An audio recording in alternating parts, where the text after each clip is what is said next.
Gloire à Dieu, gloire à Dieu, gloire à Dieu. Bonjour peuple de Dieu. Aujourd'hui, jeudi 17 décembre 2020, c'est l'heure de la rhapsodie, c'est l'heure des bénédictions. Bienvenue sur Tonus Quotidien.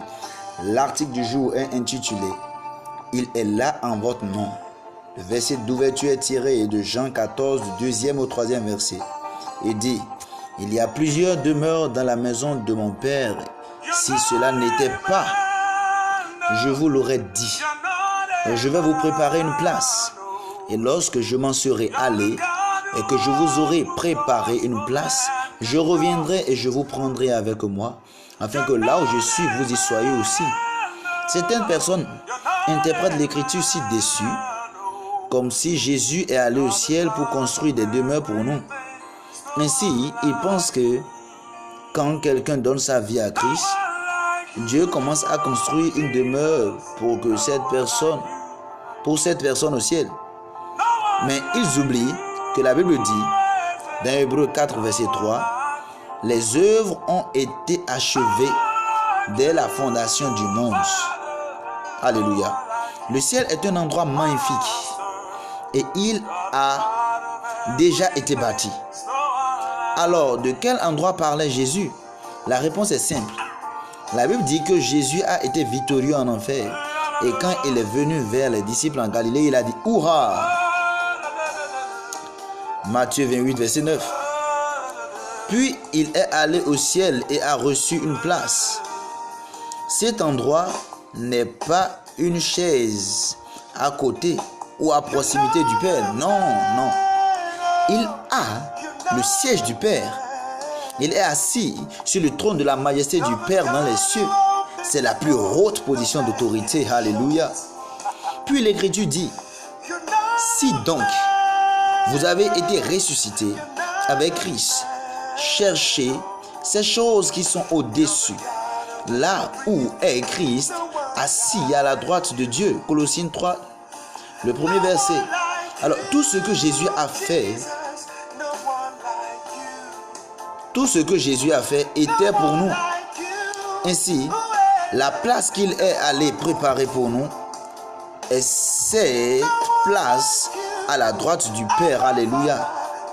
J'ai une place à la droite du Père. Gloire à Dieu. Alléluia. Alors, il nous a donné une place dans la gloire et avec lui-même. Waouh. Maintenant, nous sommes assis avec lui dans les lieux célestes. Je suis assis avec lui dans les lieux célestes. Hébreux chapitre 9, le verset 24 dit, car Christ n'est pas entré dans un sanctuaire fait de main d'homme,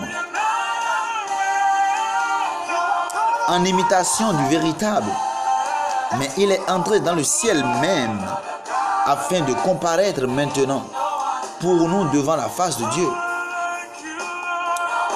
Aussi longtemps que Jésus est au ciel, nous sommes bien représentés au ciel. Il nous représente là-bas.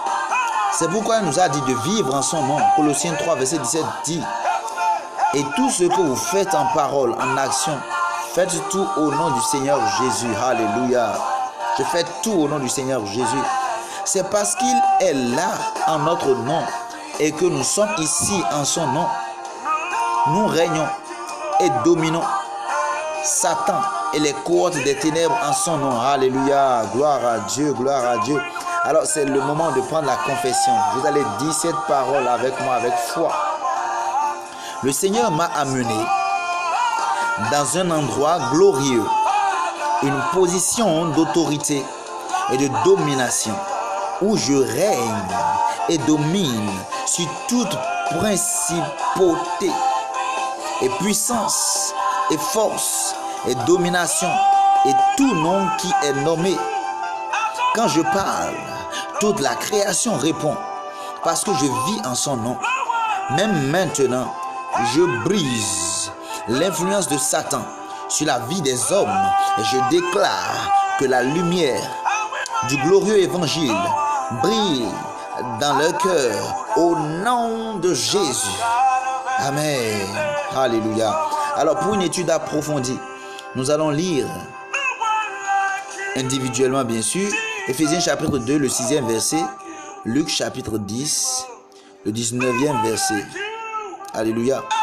Pour la lecture de la Bible en un an, nous allons lire Apocalypse chapitre 9, tout le chapitre. Jonas chapitre 1 au chapitre 4. Pour la lecture de la Bible en 2 ans, nous lirons Apocalypse chapitre 14, du 11e au 20e verset, et Habakkuk chapitre 1 et chapitre 2. Merci beaucoup. Dieu vous bénisse abondamment.